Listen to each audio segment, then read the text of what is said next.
Welcome back, No Problem Parents. Hey, today we're going to talk all things eliminating overwhelm from your family, both for you as the parent and for your kiddos. Is your calendar and your to-do list causing you to feel overwhelmed? Well, my guest today defines overwhelm as too much stuff, too many to-dos, and too many thoughts distracting us from what's truly important. Too much stuff causes choice overload and decision fatigue. Meet Emily McDermott, owner of Simple By Emmy. She's going to share with us how learning her eliminate, delegate, automate framework can help us free up our most important resources of time, energy, focus, and attention. She says addressing clutter is a key step to eliminating overwhelm. Physical clutter, calendar clutter, and emotional clutter not only impacts our health as parents, but it also affects our children's health and well-being. Emily is going to help us today to kick overwhelm to the curb with her 5 steps to overcoming overwhelm. Grab a pen and paper. You might want to write these down, or no worries, if you're driving in your car right now, there's going to be a link in the show notes for you to download her free 5 steps to overcoming overwhelm. Welcome to the No Problem Parenting Podcast. Turn behavior problems into no problem with Jackie Finneman. Are you ready to become the confident leader your kids crave you to be? Do you want to learn how to make parenting easier and more fulfilling? Whether you are at your wit's end or you want to have more fun as a parent, you're definitely in the right place. Now here's your host, Jackie Finneman. Welcome to the show, Emily. I am super excited to have you here because we're going to talk about all things clutter, which I'm one of those people that, I used to think I was a procrastinator, and now I've learned that I'm more of a perfectionist, and I like things to be in a certain place without being OCD, but just like clean countertops, everything kind of in its place. I think I function better. So I'm super excited to have you on today to share with us your tips and tools for how to kind of eliminate clutter and all things overwhelm. So thank you for being on the show. You're so welcome. I am so happy to be here, and I love talking about these topics. I'm the same. I like to have everything in its place. So I'm happy to share anything that I know. You talk about overcoming overwhelm. Well, how do we do that? And what does overwhelm mean? So I see overwhelm as kind of being in 3 different areas. If you were to look up a definition, they would kind of fall into these 3 categories. The first would be too much stuff.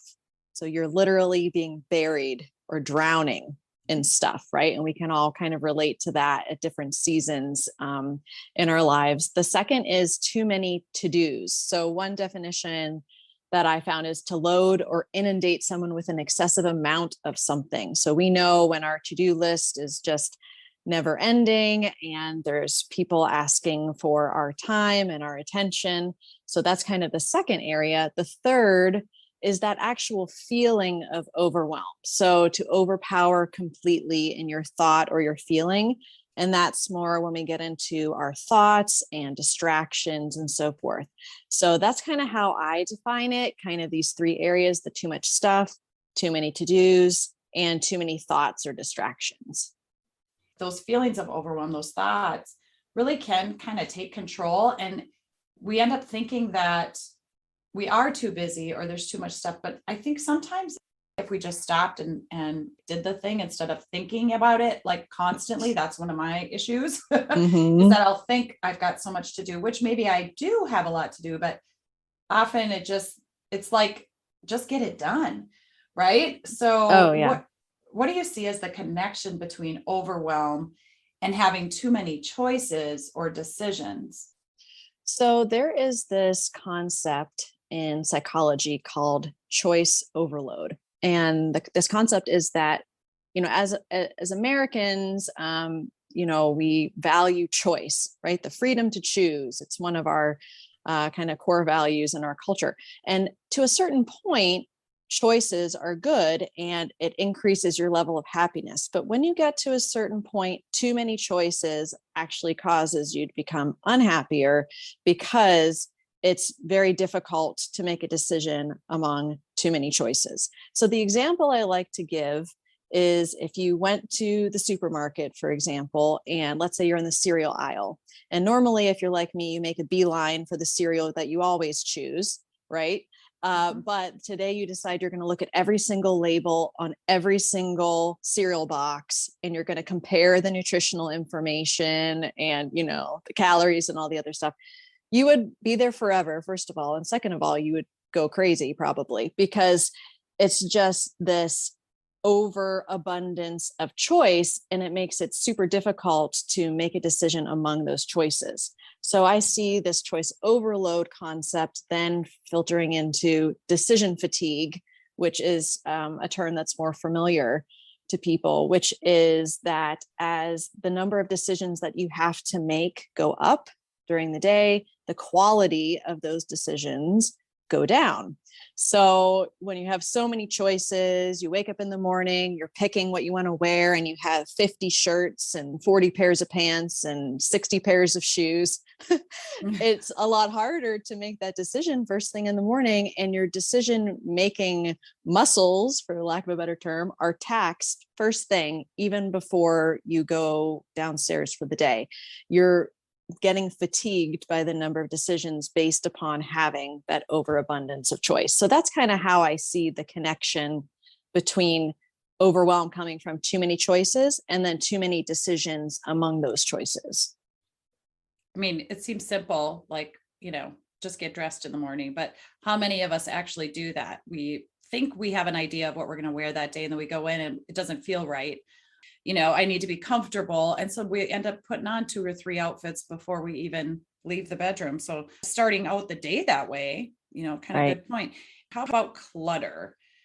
Well, I would say that when you have clutter, that's like more choices. So like using the closet example, if you have a closet full of clothes and you don't wear half of them, the half that you're not wearing is actually cluttering up your closet. And then it makes it more difficult to kind of make those decisions. So that's kind of how I see clutter is preventing you from being able to make decisions effectively, which causes that decision fatigue. The framework that I use in the course I created, Moms Overcoming Overwhelm, first I work with the moms to define their deepest why, because you need to understand your values and what's important to you before you know how to move forward. And then we eliminate what doesn't serve you, delegate what you can, and automate the rest. So the first step of it is the eliminating what doesn't serve you. And while this does fall into the different categories that we talked about initially, stuff, to-dos, and what I would call like the mental clutter, usually people start with the physical stuff because it's what you can see all around you, right?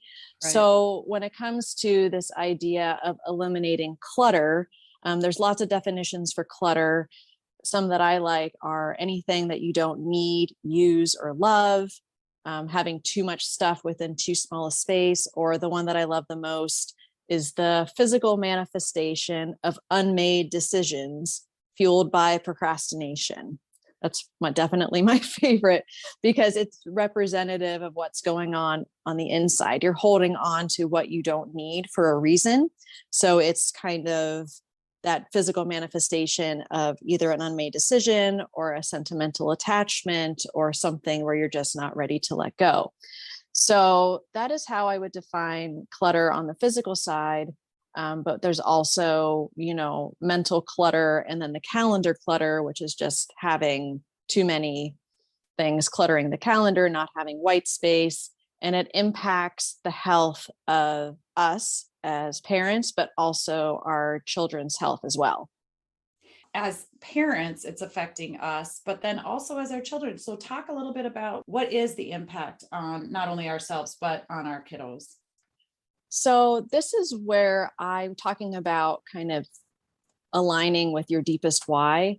For me, when it comes to my health and the health of my kids, that is what motivates me to live, a clutter-free life to the best of my ability. There have been studies that show that clutter actually raises anxiety and the cortisol stress hormone levels. And in the studies that were done, it did impact women more than men, mostly because the thought was that women were kind of still the main people that were managing the household. So you have, this rise in cortisol levels, inability to sleep because, all of the stuff and all of the to-dos. So it's pretty eye-opening that clutter actually is kind of making us sick in that way. But when it comes to our kids, I'm sure that you and your audience are maybe familiar with Simplicity Parenting, the book, and it's one of my favorites. But the author talks about how clutter is visual stimulus overload for children, especially for children as their brains are developing, which I know that you know the exact age, but I know it's up until your 20s that your brain is developing. And so he says that there's a certain pace or volume of stuff that may be tolerable for adults, but it's intolerable for children because they're so tactile. They live by their senses. And if every drawer, every surface, every closet is filled with toys and clothes and books and stuff, it's just too much. And it can cause them to do what I call like the dump and go, where your kids just take the toys and they dump them on the ground and then they say they're bored. Or it's just they can have other behavioral issues due to that visual stimulus overload. And I would be interested to hear kind of your thoughts about that as far as how kids are impacted by their visual environments. Yeah, absolutely. And I work with families on this all the time, especially families who have kiddos with sensory processing disorders, or, maybe they're on the autism spectrum or ADHD, all of those things, that having too many toys or having a very cluttered, disastrous room it's super overwhelming for the kids. And oftentimes, my no problem parenting is all about how to turn problems into a no problem, how to make sure that we're only giving problems as much attention as they deserve and not creating more problems. So let's say it is a messy playroom or toy room or bedroom, we can, tell our kids to go clean up. Well, if it's overwhelming for us, it's definitely going to be overwhelming for them. And so how do we expect them to be able to go in and clean up the tornado on their own? And so often that structure, kids really need that structure. And when we need to be making sure that we're teaching them to put things away after they're done playing with them. Now, we don't have to be super strict about that like all the time. But when you get to the point where your kid's room is an absolute disaster, we have to kind of stop and think, wait a minute, what maybe we're relaxing on as a parent to allow the room to get to that point? And then what can we do to go in, help pick up, help organize, and then start again and try to not let it get, to that point. But what ends up happening is with a super messy area or playroom, and especially if your whole house is like this, it causes more problems. So it's not just about picking up the toys. We tell the kids to pick up the toys. They throw a fit. They don't want to. We're overwhelmed by looking at the disaster and the mess. Now what we do is we end up getting in a battle, this tug of war of resistance with our kids, right? Yeah. Over picking it up, and they're not going to pick it up. Now they're throwing a fit. Now maybe they've, spilled their juice because they got mad, or they're begging for water, or they run out the door, to try to get away from you to not have to clean up. And it's just like this big mountain is created out of something that, really could have just been handled much easier if we just stayed on top of it. Really, I do think it's important for our kids to have an area that they can play in, that they also know that when they're done playing, they put the stuff away, right? They have the space and the ability to play unstructured, right? Yes. Without it being so. Talk to us a little bit why it's detrimental for our kids to be overscheduled or to have like too many to-dos themselves. Yeah. So too many scheduled activities is detrimental to kids. And it's interesting. My oldest is 5, and I'm being kind of presented with all of these options for activities that I could get him involved in, right? We have sports, we have music, and I'm in an area near DC where there's a lot of options and there's a lot of competition. So the question is, how do you decide boundaries and parameters around the scheduled time? Because if they are overscheduled, it can cause them to be, of course, overly tired, but also as they grow older, just not being able to be. I know some older kids that have been kind of overscheduled, in my opinion. Yeah. And it's like they lose the ability to be bored, right? They just kind of feel like they need to be doing something all of the time. And we weren't, and we being adults or children were never meant for kind of that constant busyness. But there is this feeling, and I struggle with it as well, even though I have been practicing kind of a simpler, more minimal life since before I had kids. This tug, like, well, what if I don't get him involved in sports now when he's 5, right? What is that going to look like when he's 15? Or my husband is a musician. What if I don't start the piano lessons now? What is that going to mean? So you have to really define the values for your family with very young children. And as your kids get older, they're going to define their own values about, how they want to spend their time. But really knowing what is a value to you. Is it that on the weekends you are going to these, soccer games or practices through the week? Or is it that you're having this intentional white space to be able to actually just be with your family? And it is hard because our culture tells us, get them involved, the kids, get them involved in all the things. If you're not doing an activity, every night or every other night, then like, what are you doing? But I know my 5-year-old, a full day of kindergarten has been a really tough transition for him. And I don't really want to be adding a bunch of other stuff on his plate right now. So I kind of get on my soapbox about this one, as you can tell. Well, and I think, for everyone, it's different. So some kids really need the extra activity. They have a lot of energy. It really helps them to be in the sport or to have lots of activities going on. Other kids, like, maybe your son, after a full day of kindergarten, it's too much and he needs that downtime. Yeah. I don't believe there's a right or wrong. I really believe it's about, each kid. I think when it becomes a problem, and it's so funny because when you were talking, I'm making notes and I wrote down bored is okay. Because I think we feel like sometimes as parents, like you say, with competition and what are the other families doing? We need to keep them active all the time. That's not necessarily the case.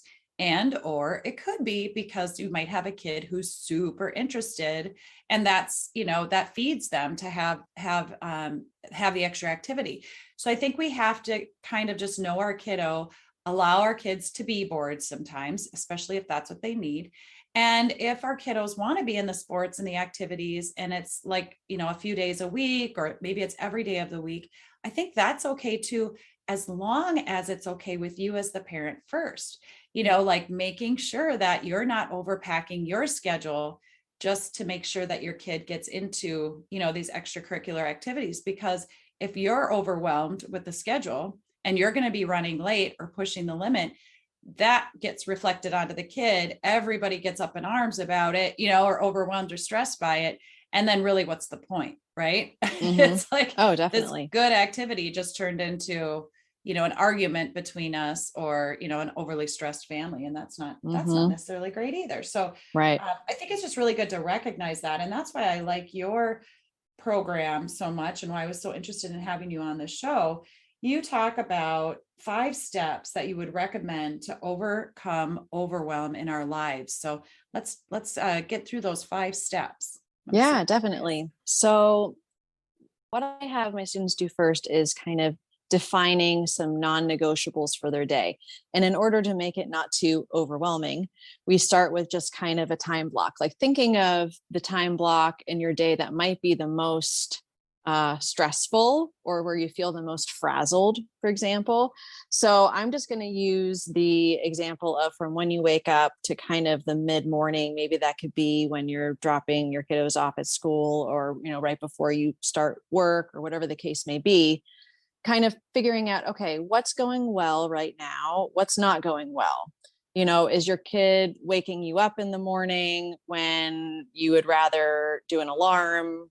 Is it that you can't even remember whether you put makeup on? Yeah. Like what's going well, what's not going well? And what are the things that are kind of the top 3 things you want to accomplish? Now, I'm not talking about huge things. And maybe that's because I'm kind of working with women with kids 5 and under. And so, we definitely have some survival mode going on in there. But maybe it's that you want to make your bed. Maybe it's that you want to have, some journal time or some reflection time. Maybe it's that you just want to make sure you wash your face. It could be very small, but just defining those, what those things are. So you have the first thing, which is look at your time block, what's going well, not what's not going well. How do you feel? How do you want to feel? That's kind of a big thing. And number 2, deciding those top 3 things that you want to actually accomplish during the time block. Some of the things you might be doing already, some of the things you might not be, and you want to. And I always say, try to assess rather than judge. It's really easy to get down on yourself and be like, oh my gosh, you figure that I could just make my bed every day, but I can't even get that done. Like, don't be getting down on yourself. Just kind of do that assessment. So that's number 1 and 2. I like that. Assess rather than judge. I think we do that way too much, right? If one of our non-negotiables is that I want to make my bed before I start my day, and there's a day where you get up late and you don't get your bed made and you start rushing around, don't beat yourself up for it. It's all right. Don't throw it out. It's just like New Year's resolutions, right? People, do well the first week or 2, and all of a sudden they fall off the wagon for 3 days or something. And they throw the New Year's resolution out the window. It's like, no, just pick up where you left off and keep going. Yeah, so definitely. I love that you say that. All right. What's the third one? So the next one, it kind of goes back to our eliminate discussion, which is what decisions can be removed from that time block so you can start making room for those 3 non-negotiables. So let's think about some things that could be removed from the morning to make it a little easier. Maybe you could pick out your clothes the night before, or try a more limited wardrobe where I will never tell you, get rid of all your clothes or get rid of all your stuff, but maybe put some of those things that you aren't wearing, aside. So you're kind of experimenting with a capsule wardrobe concept. That way you're making, right, you have less choices, so the decision is easier. Could you have the same breakfast maybe a couple days in a row, reuse the same weekly meal plan, which I really love that concept, because that way you can kind of have a whole week of meal plans and then just reuse the whole week later on. So anything that you can simplify for yourself, also for your kids. I always want to mention this to parents too. If you have littles and you're picking out their clothes, can you reduce the number of clothes they have and they all go together so that it's easier to get them dressed? Can you reduce the number of, steps of things they're doing in the morning? How can you streamline their day by making choices, less choice for them? And so I do that with my kids, with clothes, with their food choices, and just kind of making it easier so that our mornings go smoother. So that is number 3. What decisions can you eliminate to make your life easier? We love that, right? Yeah, no kidding. That's anything that can make life easier is good. It works for me. So then you will need to eliminate or delegate anything that doesn't need to be done during that time block. So that might be more, having to look at your to-dos and asking yourself, okay, does this actually have to be done by me? And that's kind of hard, especially for the moms that I work with, and because they'll say, well, my significant other doesn't really know how I pack the lunches for the kids, or, well, they just don't do it like I do. Well, that might be the case. And I have, no doubt that you do it, quote unquote, better. But the question is, do you actually have to be the one doing it? And the answer to that is most likely no. So is there someone within your family? Is there someone else that could be helping you with some of these things? And that's kind of where the delegate comes in. And also, it might be a matter of shifting something to another time of day. And this could do with your energy levels. It could be based upon your chronotype, which is your circadian rhythm personality. So you have peak energy times based upon kind of your circadian rhythms. For moms, for women, it might be based upon kind of cycle syncing or your menstrual cycle. There's a lot of things that impact your energy levels. So something that you have put in your morning block and you think, you know what, I just never want to do this when the time comes. Can it be shifted somewhere else? And that's another way to make room for your top three. That is also a really valid point. If you know that you're typically tired between the hours of 1 and 3 or after you eat or something, I mean, there's lots of things you can look into with that, but paying attention to what are your most productive times of the day and what are the biggest tasks or the things that are going to take up most of your energy or a good chunk of your energy, and really lining those up. Oh, I have so many questions. Let's get to number 5 before I start asking them. Okay. So after you've eliminated what you don't need, delegated what you can, shifted things based upon energy levels and some of those other things we talked about, you hopefully have some more bandwidth to be able to start incorporating your top 3. So you want to start doing that until they become a habit. And I am a habits geek, so I could talk about habits all day long, but there's different ways to do this. So you can start, maybe developing either a routine. So you're kind of have an anchor event. The one that people think about the most is, okay, after I brush my teeth, I floss. That's a good kind of example there. Or you have a rhythm, which is you still have kind of an anchoring event, which might be something that you do every single day without fail. So you make your coffee every day, no matter what. But the next events that are happening that you want done in the time block don't necessarily happen in the same order. And that might be better for someone that doesn't really like the idea of routine, that thinks it's too, structured or boring or whatever. So you're developing those in a variety of ways through kind of habit science, which is, setting up your environment for success, and kind of having that anchor event and doing something right after. And then, of course, the repetition. And the reward is that you've deemed that this is a non-negotiable, and you're going to get that happiness dopamine hit, every time you make your bed and you're like, okay, awesome, I made my bed, right? Or every time you wash your face or whatever the case may be, which is another reason why it's so important to have those non-negotiables start small, because you are already overwhelmed. Don't make your non-negotiables more overwhelming. It's okay to start small and have those be just tiny incremental things that then they're easier to turn into habits. And then you have those quick wins and the momentum so that you can keep going and adding on from there. Well, I just love that. That's so great. So you have these 5 steps to overcoming overwhelm in a workbook, and that's a freebie. So I'll put the link in the show notes. How long would you say it takes to kind of develop these 5 steps or to implement them? I would say, when you're doing that initial assessment, I just have something very simple, which is kind of like the basic things you're doing in that limited time block and how you felt. I really stress the importance of kind of the emotional component to it. So, again, what's working, what's not. I recommend doing that 1 or 2 days, because obviously not every morning or every day is the same. And then some of it is some of that reflection, right? Deciding what's important to you, the non-negotiables, that could be done relatively quickly. Brainstorming about decisions that could be removed. So, and then the eliminating and delegating, that's more reflection and thinking about how things that could be shifted. So that might just take maybe a day to kind of think through that. depending on, how much time you have to devote to it. But then once you're experimenting with it, then it might be, a week to see, okay, is this working? Is it not working? What do I need to eliminate? What do I need to shift?